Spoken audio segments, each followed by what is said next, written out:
میر حسن میں خوش آمدید۔ جدید AI کے انداز میں اسلامی معلومات۔ خوش آمدید۔ آج ہم اسلامی روایت سے دو بہت ہی گہری اور دل کو چھو لینے والی کہانیاں سنیں گے۔ یہ کہانیاں اللہ کی رحمت اور اس کی حفاظت کی ایسی مثالیں ہیں جو ایمان کو تازہ کر دیتی ہیں۔ تو آئیے اپنی بات کا آغاز ایک بہت بنیادی سوال سے کرتے ہیں۔ آخر خدا کی رحمت کتنی وسیع ہے؟ یہ وہ سوال ہے جو ان دونوں کہانیوں کے مرکز میں ہے۔ ہماری پہلی کہانی رحمت الہی کی ایک جھلک دکھاتی ہے۔ یہ ایک نوجوان کی کہانی ہے جس کا ایمان واقعی غیر متزلزل تھا۔ ذرا تصور کیجئے، ملک شام کا ایک منظر ہے۔ ایک نوجوان اپنی زندگی کے آخری لمحات گزار رہا ہے اور اس کے پاس اس کے چچا بیٹھے ہیں۔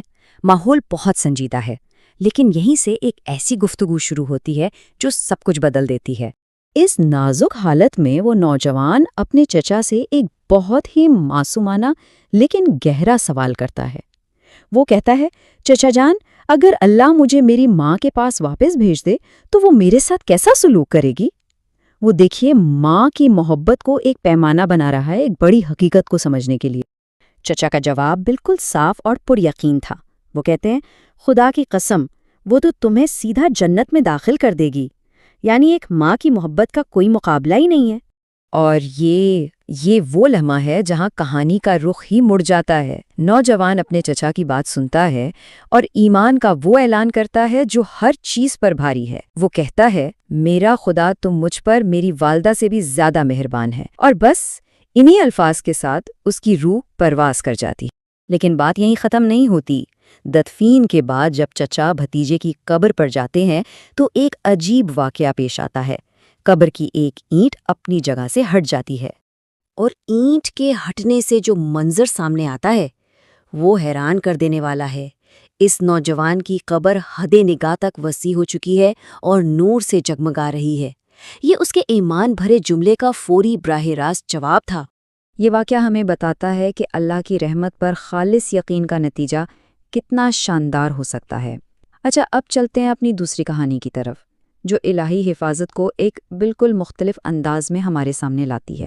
یہ کہانی ہے ایک عظیم صحابی حضرت عاصم بن ثابت رضی اللہ تعالی عنہ کی۔ ہم ان کی زندگی کے آخری لمحات پر نظر ڈالیں گے، یعنی ان کی شہادت سے ٹھیک پہلے کے وقت پر۔ اپنی شہادت سے کچھ لمحے پہلے انہوں نے اللہ سے ایک بہت ہی خاص دعا کی۔ انہوں نے صرف اپنی جان کی سلامتی نہیں مانگی، بلکہ اپنے جسم کی حرمت کی دعا کی۔ انہوں نے کہا، اے اللہ، میری ایسی حفاظت فرما کہ نہ میں کسی مشرک کو چھوں اور نہ کوئی مشرک مجھے چھو سکے۔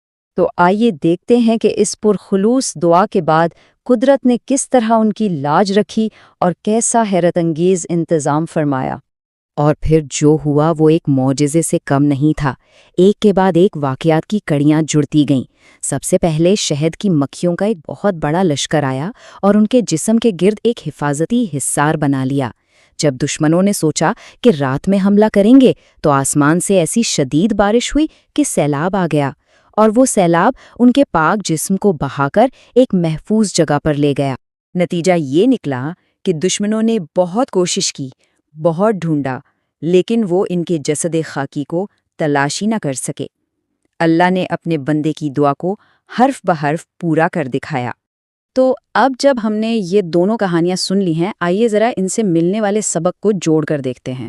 بظاہر یہ کہانیاں بہت مختلف ہیں، لیکن ان کے اندر ایک ہی پیغام چھپا ہوا ہے۔ یہاں ہم دونوں واقعات کا موازنہ کر سکتے ہیں۔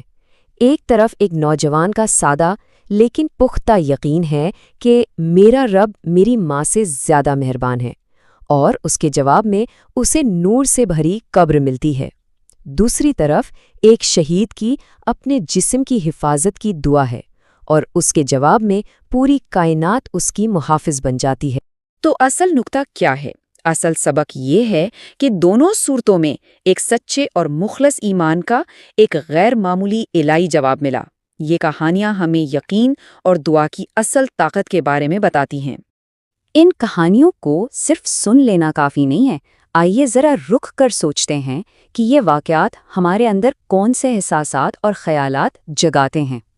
دیکھیے، یہ کہانیاں صرف گزرے وقت کے واقعات نہیں، یہ ہمارے اندر احساس اور شعور کی نئی کھڑکیاں کھولتی ہیں۔ یہ ہمیں سکھاتی ہیں کہ کس طرح ہمارا یقین اور ہماری دعا اللہ کے ساتھ ہمارے تعلق کو گہرا اور بہت بامانی بنا سکتی ہے۔ اور آخر میں یہ سوال ہم سب کے لیے ہے، رحمت اور حفاظت کے یہ واقعات جو صدیاں پہلے ہوئے، کیا آج بھی ہماری زندگیوں کے لیے کوئی پیغام رکھتے ہیں؟ جب ہم دعا کے لیے ہاتھ اٹھاتے ہیں تو کیا ہمارا یقین بھی اتنا ہی پختہ ہوتا ہے؟ اس پر ضرور غور کیجیے گا۔